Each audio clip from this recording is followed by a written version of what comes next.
Amen, amen. Nous allons continuer dans notre enseignement. Je rendrai ton nom grand. Alléluia. Touche ton frère, dis-lui Dieu veut rendre ton nom grand. Est-ce que tu le désires? Alléluia. Est-ce que tu veux que ton nom soit grand? Amen. Est-ce que tu veux être une source de bénédiction? Gloire à Jésus. Amen, amen. Si tu le veux, il faut suivre les étapes que le Seigneur a mis, alléluia, par lesquelles tu peux arriver. Alléluia. Amen, amen. Ces étapes par lesquelles tu peux arriver. On ne va pas encore aller trop en arrière, alléluia. On va un peu avancer. Et le point que nous sommes en train de voir, amen, alléluia, on a fini la première étape qui est le fait de quitter. La deuxième étape qui est l'humilité et la soumission.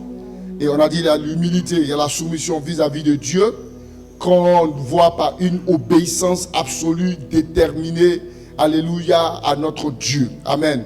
Une obéissance sans faille. Gloire à Jésus, une soumission à sa parole, à sa voix, à sa direction. Amen. Et c'est ce à quoi Dieu nous appelle.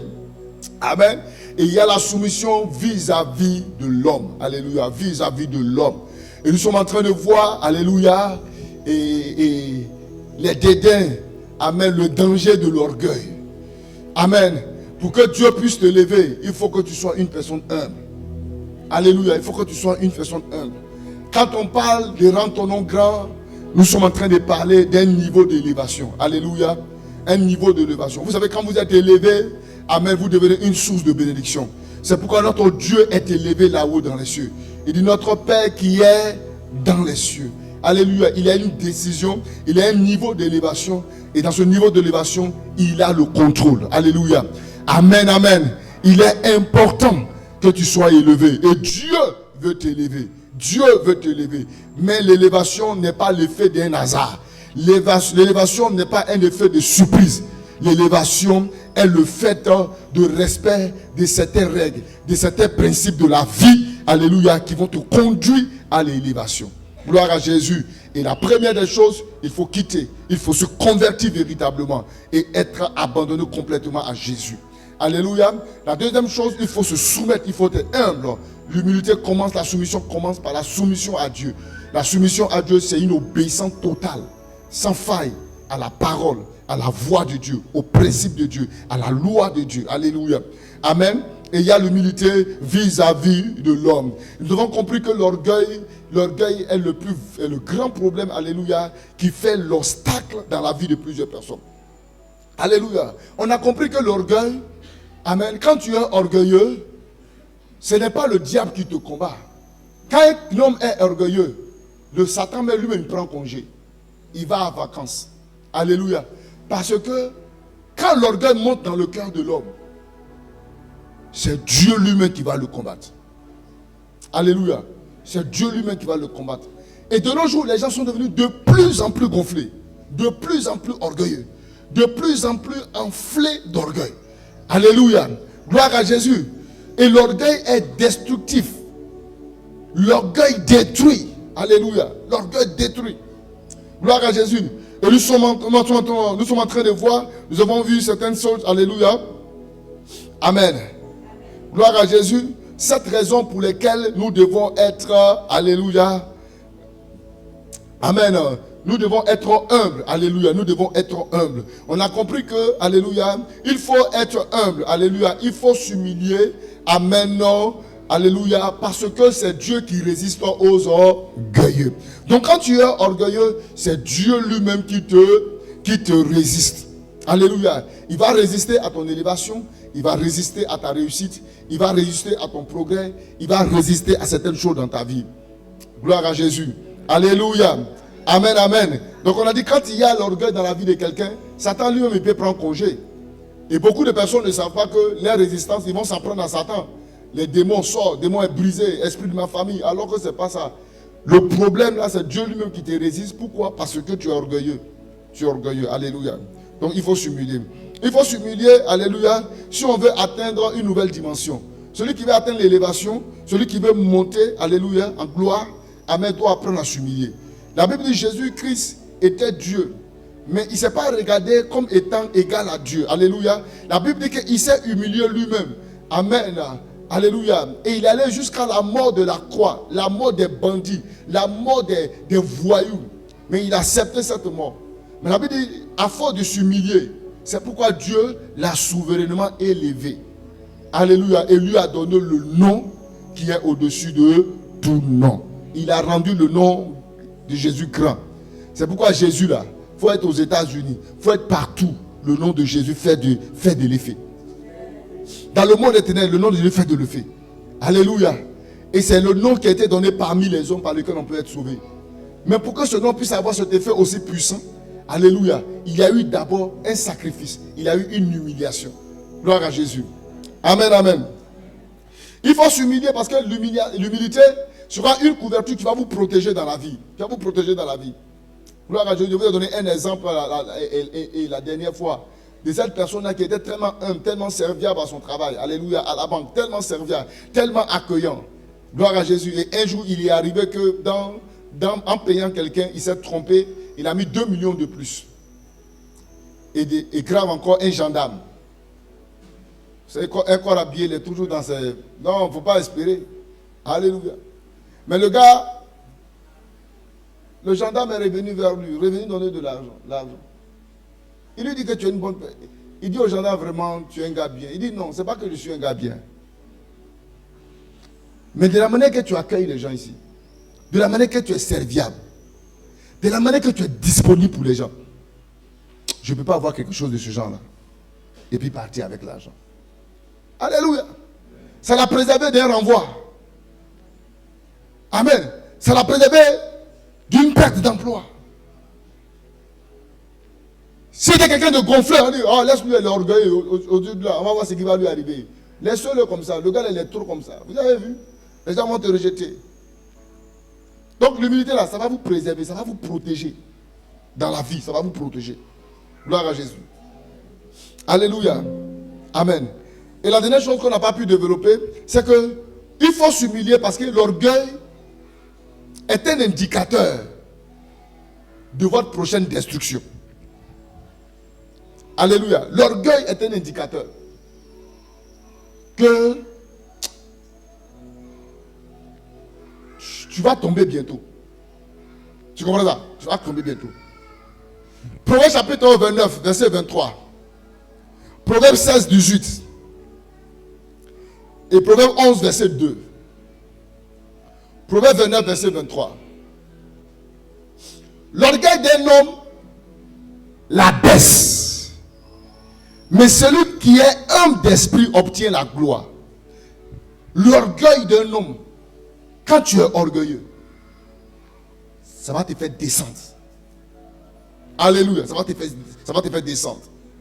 Et comme vous lisez 16, 18 nous dit, l'arrogance précède la ruine. L'orgueil précède la chute. Alléluia. Quand vous voyez quelqu'un qui est arrogant, quelqu'un qui est rempli d'orgueil, ça veut dire que dans peu de temps, cette personne va tomber. Cette personne va chuter. Et on peut le voir encore dans 11 verset 2. 11 verset 2. Quand vient l'orgueil, vient aussi l'ignominie. Mais la sagesse est avec les humbles. En dit quand l'orgueil vient, alléluia, il y a l'ignominie. L'ignominie, c'est la honte, c'est l'humiliation. C'est-à-dire que quand tu es rempli d'orgueil, ton lendemain, là, ça sera la honte. Ton lendemain sera l'humiliation. Donc quand vous voyez dans la vie de quelqu'un, cette personne-là est orgueilleuse, c'est le signal que la personne va tomber bientôt. Alléluia. C'est le signal qu'un malheur le guette, un malheur va l'arriver. Quand vous voyez des gens se glorifier eux-mêmes, moi je suis ceci, moi je crois, je n'ai rien envie à quelqu'un, moi je suis, tout se résume à eux, moi je suis ceci, je suis cela. Quand vous voyez quelqu'un qui commence à parler avec arrogance, quand vous voyez quelqu'un qui parle de façon hautaine, Alléluia. Amen. Des gens qui se jouent parce qu'ils ont commencé à avoir des choses un peu. Ils ont commencé à avoir un peu de boulot. Ils ont commencé à avoir vraiment beaucoup d'affaires, beaucoup de chantiers. Ils n'ont plus le temps pour les choses de Dieu. Ils trouvent même que souvent venir à l'église, le culte dure trop. Avant, ça ne durait pas. Mais maintenant, ça dure trop parce que le gars, il a un peu d'argent. On ne peut plus lui parler à l'église. Dans chaque parole, il réplique. Quand vous constatez ça dans la vie de quelqu'un, restez tranquille. Dans peu de temps, cette personne va tomber. C'est un indicateur qui est en train de montrer que ce gars-là, sa chute n'est pas loin. Et ça y va de partout, même dans nos gouvernants. Quand des gens sont à des niveaux élevés et ils marchent sur les autres en croyant que c'est fait. Non, c'est genre de personnes. Alléluia. C'est un indicateur que bientôt la personne va tomber. Alléluia. La personne va tomber. Donc l'orgueil est un indicateur. Même quand vous voyez un homme parler à sa femme avec orgueil, avec fierté, avec mépris, il y a des choses qui vont arriver dans la vie. Mon frère, tu vas t'humilier auprès de ça. Parce que Dieu va t'humilier. Surtout quand vos femmes ont accepté Jésus. Faites attention. Faites attention. Elles sont des filles du Dieu vivant. Elles sont des filles Elles ont une alliance avec le ciel. Ne plaisantez pas avec ça. Si vous ne connaissez pas ce que vous êtes, mais reconnaissez ce qu'elles sont. Un père peut frapper un autre enfant à cause d'un autre enfant. Vous avez là. Allez, donc, c'est pourquoi toi-même ta manière de parler à ta femme, il ne doit pas avoir de l'arrogance. Parce que tu as un peu d'argent maintenant. Parce que tu as un bon salaire. Toi, tu sers à quoi dans la maison ici? Tu sers à quoi? Tu apportes quoi?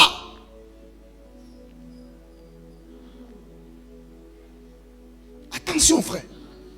Quand quelqu'un commence par se comporter comme ça, c'est un signe que sa chute n'est pas loin. Je ne sais pas comment tu as chuté, hein? Mais quand c'est Dieu qui va prendre ça en charge, frère, tu vas devenir comme un enfant.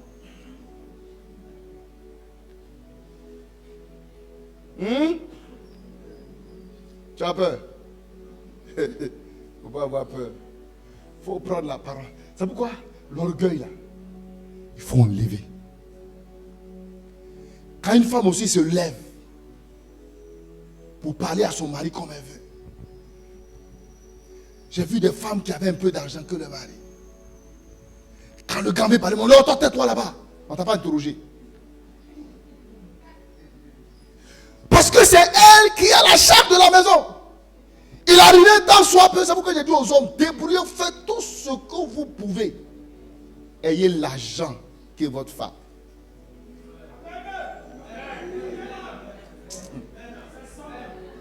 Et écoutez-moi. Il dit, faites tout votre possible. Faites tout ce que vous pouvez. Ayez plus d'argent. Ayez plus d'argent. Ayez plus d'argent. Un mari n'a pas l'argent, on ne le respecte pas. Et laissez affaire de. Vous ne jouez pas l'esprit. Écoute, il dit, si vous n'avez pas d'argent, elle va supporter un peu. Tu es mon amour, tu es mon cœur. Mais arrivé un moment, elle ne peut plus supporter. Elle va te parler d'une manière. Toi, mais quand tu as senti ça, ça va t'amener à aller chercher travail. Alléluia.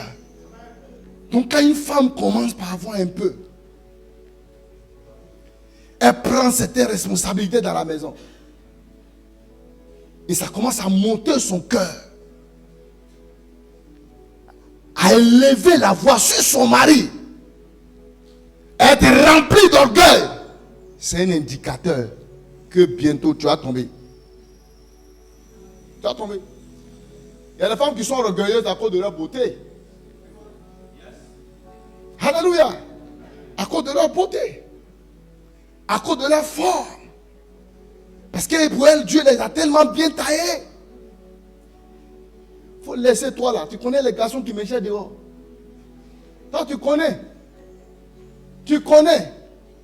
Ma femme, ça là. Si je sors, il y a 10 maris. C'est vrai. Mais dans tout ça là, Dieu t'a donné un. Que tu dois honorer. Que tu dois respecter. Que tu dois considérer. Si tu te lèves, Dieu va te combattre. Parce que même ça, c'est le problème majeur des femmes. Elles n'aiment pas s'humilier. C'est vrai, hein? Mais quand vous parlez un, vous voulez forcément répliquer. Descendez. Il dit descendez. Quand un chef a parlé, on reste tranquille. Quand un chef parle, et quand il te donne la parole, il faut dire, je ne suis pas d'accord avec ce que tu as dit. Non. On ne dit pas à un chef, on n'est pas d'accord. On va te corriger. C'est ce qui s'est passé. C'est ce qui s'est passé. Non, c'est ce qui s'est passé. Donc faites attention. Il n'y a pas besoin de pour te couper la tête. Je te dis. On ne dit pas à un chef, je ne suis pas d'accord. D'abord, on dit au chef, ce que tu as dit, il y a beaucoup de parts de vérité dedans. Mais je propose que si on peut faire les choses de cette manière, je pense que ça là, ça sera plus avantageux pour nous. C'est comme ça qu'on place les idées qu'on est en face de son chef. On ne tape pas la table devant un chef. Quand il tape la table devant un chef, ce qu'il a dit devient une imposition. Il y a deux choses que l'homme ne peut pas partager. Son autorité qu'on lui a donnée. C'est Dieu qui lui a donné ça. On ne peut pas donner ça à quelqu'un. On ne peut pas donner. Une femme qui élève le ton sur son mari, qui est arrogante, son mari, ça veut dire qu'elle-même, elle a commencé par être déchue de son foyer.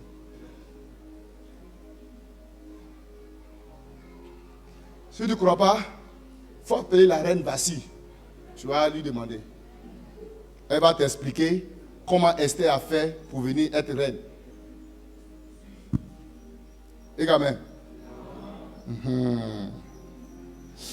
Que Dieu te bénisse.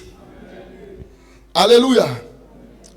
Donc quand quelqu'un agit de cette manière, avec arrogance, avec orgueil, au fait l'orgueil attire les démons de la honte, les démons de l'humiliation, les esprits de l'ignominie. Quand quelqu'un est orgueilleux là, il est en train d'attirer comme ça l'esprit de la honte, l'esprit de l'humiliation dans sa vie. Alléluia. Et ce sont ces gens de démons qu'il envoie. Parce que l'orgueil là, c'est une trompette qui appelle les démons dans ta vie.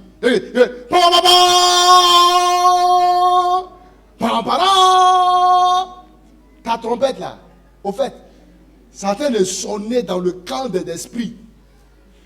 Il dit, le gars là, il a sonné la trompette.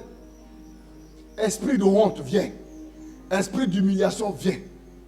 Lui, il doit descendre. Tu comprends? Si tu ne sois pas aussi, il faut aller demander à Nebuchadnezzar.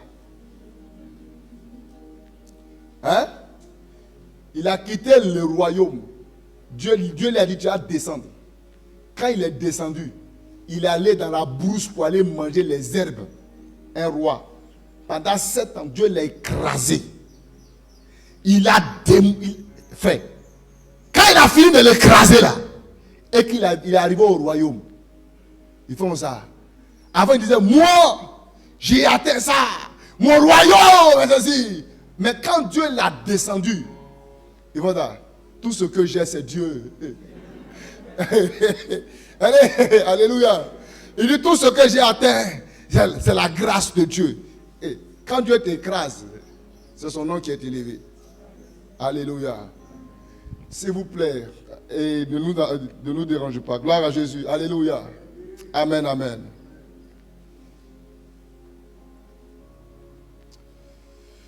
Quelqu'un est là? Il faut s'humilier. Parce que l'orgueil est essentiellement satanique et diabolique. L'orgueil est satanique. L'orgueil est diabolique.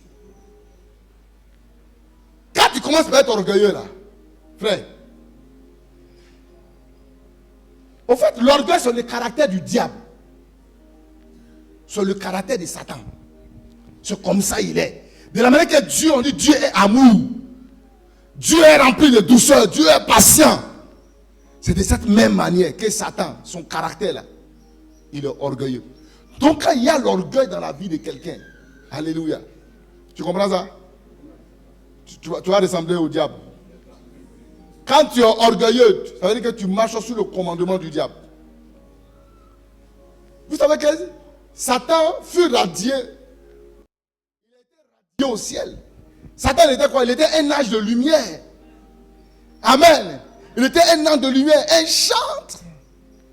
Il avait tellement l'homme, Dieu l'aimait tellement cet ange-là, que son cœur est monté. Faites attention. Ce n'est pas parce que les gens vous donnent des éloges, les gens vous apprécient, que vous allez vous lever contre eux. Ce n'est pas parce que le pasteur t'aime qu'il fait que toi t'es. Attention. Attention. Alléluia. Attention. Attention. Même quand ton pasteur est trop rapproché de toi, il faut tout faire. Malgré le rapprochement, tu reconnais toujours qu'il est ton père. Même si tu joues ballon à lui. Même si vous êtes assis dans la même table en train de manger garba ensemble. Même en mangeant le garba. Souviens-toi que tu dois faire attention. Que les poissons du garba, tu ne dois pas toucher ça avant lui. Non, dans tout, souviens-toi que. Alléluia. Faites attention. Gloire à Jésus. Quel que soit le rapprochement, il faut faire toujours attention à lui donner l'honneur et la révérence qu'il doit avoir. Son cœur est monté. Son cœur est monté. Comme il a vu qu'il avait vraiment de l'honneur, il avait une certaine place, il avait de la prééminence aux yeux de Dieu. Il dit, bon, d'accord. Toi, Dieu, tu ne seras plus Dieu. J'ai pris ta place. Alléluia. Et puis il avait des gardes, des anges qui étaient avec lui. La première rébellion, là, l'esprit de rébellion, la première rébellion a commencé au ciel. C'est pourquoi tout ce que vous voyez là, c'est les enfants de Satan qui font ça. Gloire à Jésus, ça a commencé au ciel. Ils se sont levés contre Dieu. Attends, lisez. Ézéchiel 28, versets 14 à 19. Tu étais un chérubin protecteur, aux ailes déployées.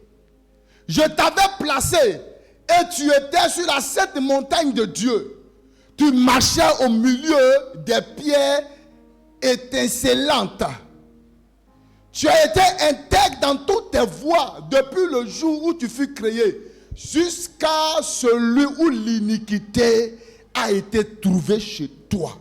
Donc Satan, il était quelqu'un de bien. Il était intègre, il était humble, il était rempli. Mais arrivé un moment, l'orgueil, l'iniquité est rentrée dans son cœur. Donc quelqu'un peut bien commencer avec toi et un jour peut se lever contre toi. C'est pourquoi ton cœur, là, il faut le surveiller. Il faut le surveiller tout le temps. Surveille tout le temps. Alléluia, surveille tout le temps. Gloire à Jésus. Il dit, par la grandeur de ton commerce, tu as été rempli de violence et tu as péché. Je te précipite de la montagne de Dieu. Et je te fais disparaître, chérubin protecteur, du milieu des pierres étincelantes. Ton cœur s'est élevé à cause de ta beauté. À cause de ta... Donc c'est quelqu'un qui était mignon. T'es mignon. Alléluia. Toi qui as à cause de ta beauté là, tu parles mal à ton mari, tu dis femme comme moi là. Hein? Si moi je sors, il va y avoir 10 maris. Il faut sortir, tu vas avoir 10 possédés. Gloire à Jésus. Qui vont te rendre la vie amère. Toi aussi, Marie. Si moi je sors là, femme là, ça court comme ça. Ça court. Ça court. Tu as compris? Et je vous dis que ce sont des mots que vous devez éviter dans vos foyers. Ça tue. Ça détruit. Ta femme veut entendre que, ma chérie, il y a beaucoup de femmes. Hein. Mais ça qui touche mon cœur là, qui mélange avec mes enfants. Ma chérie, c'est toi. Il n'y a pas l'homme. Il n'y a pas l'homme. Tu comprends ça? Et ça, moi, je dis ça à ma femme. Hein? Oui, même hier encore, je lui ai dit ça.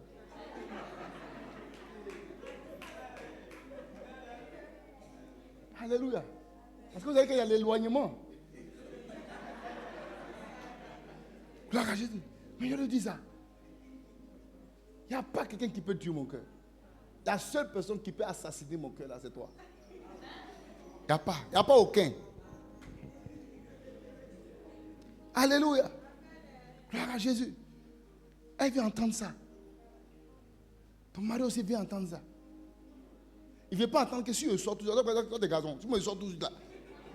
Ça veut dire que c'est le rabaisser, c'est tuer, et c'est tuer votre foyer. Souvent, ce sont des propos comme ça là, qui ont séparé des gens.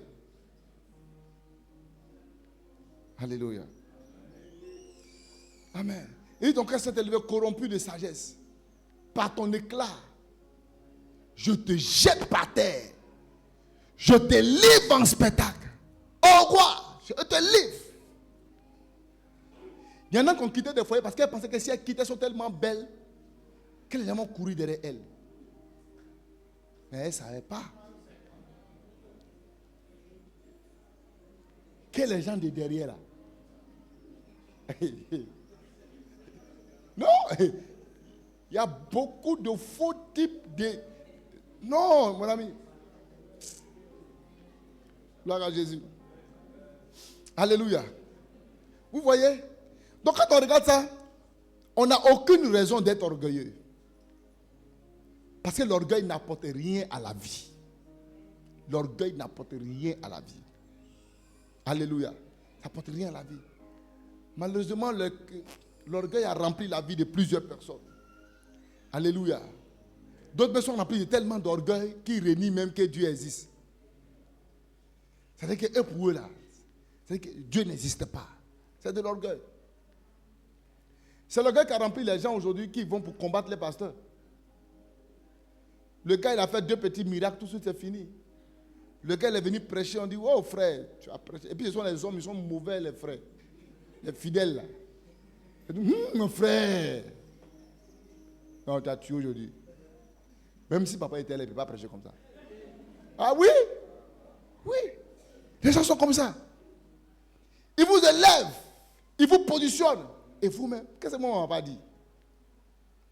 Il y a longtemps, il y a trouvé quand l'église pour aller te prêcher. Il allait devenir Achim. Ah frère, mais qu'on te coûte. Oh là là.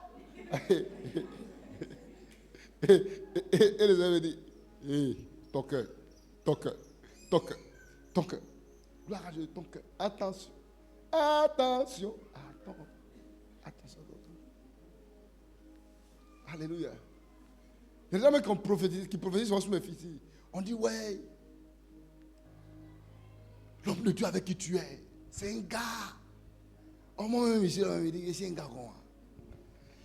Frère, ce que vous devez comprendre est que déposez-vous. Laissez Dieu vous élever. L'orgueil là, ça n'apporte rien. Il y a des gars, ils ont construit, ils ont démoli, ils ont prié, ils ont réveillé 2 moustiques. Les moustiques se sont levés net, c'est fini. Ils ont créé l'église. Ils ont pris une salle de classe là-bas, ils se sont mis. C'est pourquoi dans nos églises, il y a des groupuscules, petit. L'église devient de plus en plus faible. Parce qu'un dedans, il prend 2, il prend 3, il prend 4, il s'en va faire pour lui. L'autre prend 3, 5 personnes, il s'en va, il fait pour lui. L'autre prend un peu, il prend, il fait pour lui.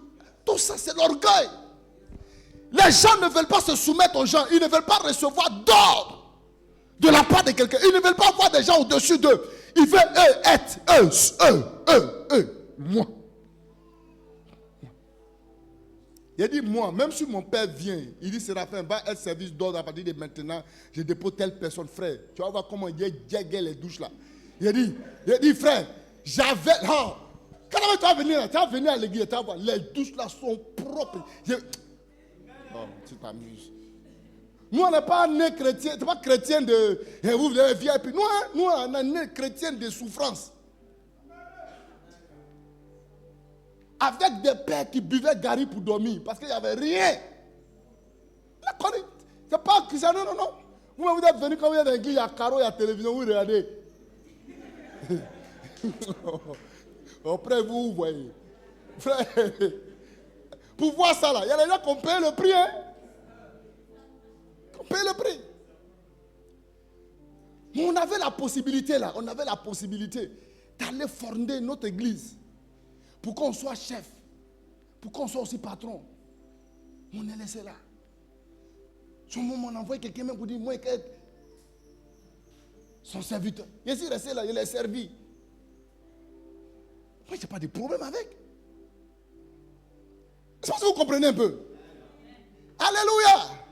Je vais Djégué. Hier, même quand je venais à l'église ce matin, la façon dont on venait, j'ai vu l'église sale. J'ai pris balai. J'ai nettoyé. J'ai balayé l'église. J'ai balayé la salle. Et je suis allé dehors. Où est le petit là? Où est Emmanuel? J'ai pris Emmanuel. Lui, il est couché là. J'ai dit, mais vous êtes couché là. Regardez comment le temple est. Lave la cour. Nettoie la cour. C'est levé. Il a balayé toute la cour dedans. Moi, j'ai balayé dedans ici. Et puis il a dit, mais c'est pas propre. Tu n'aimes pas ça? Est-ce que quand tu regardes là, c'est pas bien? C'est pas bien ça? Comment vous pouvez avoir cette grâce de dormir au temple, de dormir dans l'église, et vous vous levez le matin sans balai? C'est l'orgueil. C'est de l'orgueil. Il faut que vous descendez. Quittez vos chevaux. Descendez. Vous êtes arrivé vous-même d'abord même. Hein? Alléluia. Descendez, balayez, ramassez les chaises, ramassez. Jusqu'à aujourd'hui, même avec pasteur, je peux soulever les chaises sur ma tête. Allez déposer pour un programme. Ça ne me fait rien, ça ne m'enlèvera rien à moi, rien. Fouille n'en fouille. Gloire à Jésus. Ça ne sert à rien. Donc c'est l'orgueil qui voit. Quand vous voyez petit église, il y a petit ici, il y a petit ici, il y a petit ici, il y a petit ici, c'est l'orgueil. Les gens sont gonflés, ils ne veulent pas qu'on parle sur eux. Tu parles à un, tout de suite là, il est fâché. Non, le vieux m'a trop parlé. Non, mais il quitte ici, il m'a fait mon église. Allez faire. Il y a des gens qui ont fermé en même temps. Hein. Vous connaissez Fidèle. Jésus a tout vu, il nous a appelé brebis. Il y en a, ils pensent que c'est amusement. Église là, ce n'est pas fait de prêcher. Hein. Prêcher à tout le monde. Vous tous, si vous voulez vous appeler tous ici. Vous tous, vous pouvez prêcher. Mais diriger les hommes.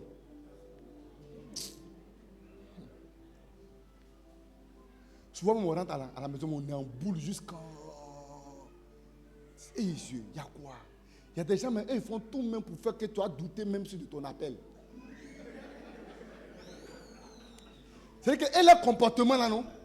Ça fait que toi, tu es assis, tu demandes au Seigneur, est-ce que tu m'as appelé? Est-ce que tu m'as appelé? Est-ce que tu m'as appelé? Est-ce que tu m'as appelé? Est-ce que tu m'as appelé? Mais il y a des gens qui sont quand même un encouragement. Des gens qui sont une force. Des gens qui voient qu'en l'intérieur de toi, il y a quelque chose qui les bénit. Et ils te remontent encore pour aller. Si on y en a là, toi, tu as toujours demandé au Seigneur, est-ce que tu m'as appelé? Est-ce que je t'ai appelé? Est-ce que tu m'as appelé? Est-ce que tu m'as appelé?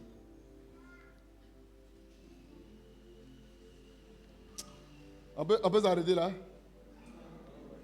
Alléluia. C'est ce qui fait. Les collaborateurs, ils ne sont pas prêts. C'est l'orgueil qui fait qu'il y a des femmes là, elles ne participent pas aux réunions. C'est quoi? C'est l'orgueil. Ce n'est pas autre chose. C'est l'orgueil. Tu n'as même pas de raison d'être dans un mouvement de femmes et que tu ne participes pas à la réunion des femmes. Tu es orgueilleux. Tu es orgueilleuse. Il n'y a pas autre chose. Il n'y a pas à faire que tu n'as pas. Toi, tu as le temps, tu n'as pas le temps que Guy. Toi, tu connais ce que nous on fait. C'est ce que nous on fait. Moi, chaque jour, je quitte à 4h du matin, je rentre à 21h, 22h. Demande à mes enfants.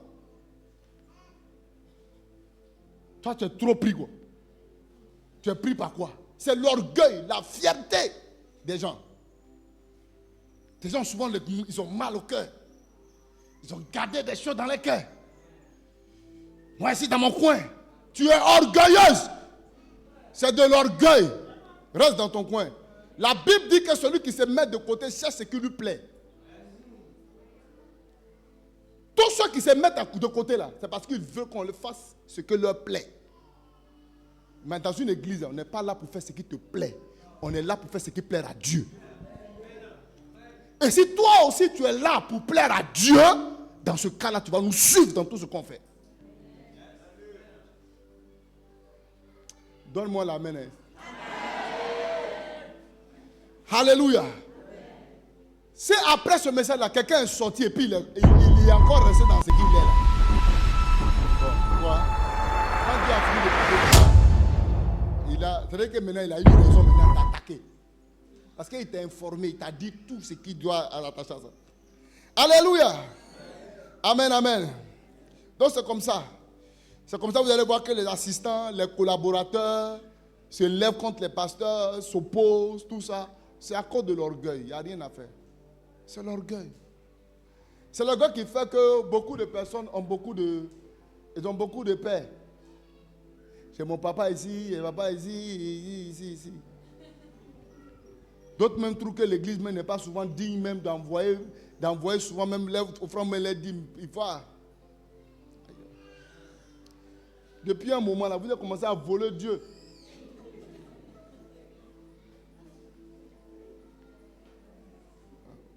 En fait, il avait dans l'église.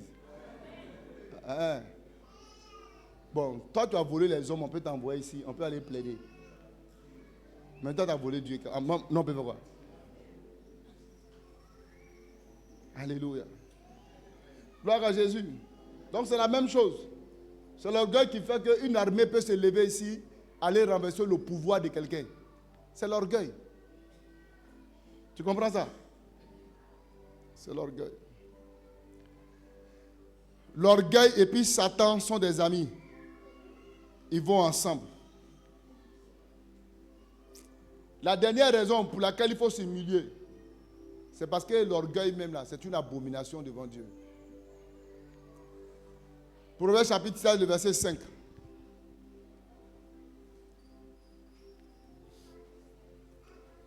Tout cœur hautain est en abomination à l'Éternel.